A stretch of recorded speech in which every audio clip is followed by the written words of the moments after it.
আমরা এবার ব্যতিক্রম মৌল ক্রোমিয়াম আর কপারের ইলেকট্রন বিন্যাস করব। তাহলে আমরা জানি ক্রোমিয়াম 24, তাহলে এটা হবে 1s2 2s2 2p6 3s2 3p6 3d এবং হচ্ছে 4s। আমাদের 24 এর মধ্যে আমাদের 18টা ইউজ হয়েছে, তাহলে ডি অরবিটালে নেবে 5টা, এখানে নেবে 1টা।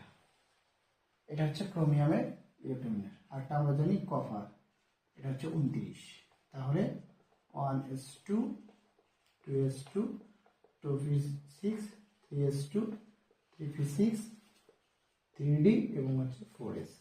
তাহলে ডি নেবে হচ্ছে 10টা ইলেকট্রন, 4s নেবে আমাদের 1টা ইলেকট্রন। এটা হলো ব্যতিক্রম মৌলের ইলেকট্রন বিন্যাস। ব্যতিক্রম মৌল, এটা হচ্ছে ব্যতিক্রম মৌলের ইলেকট্রন বিন্যাস।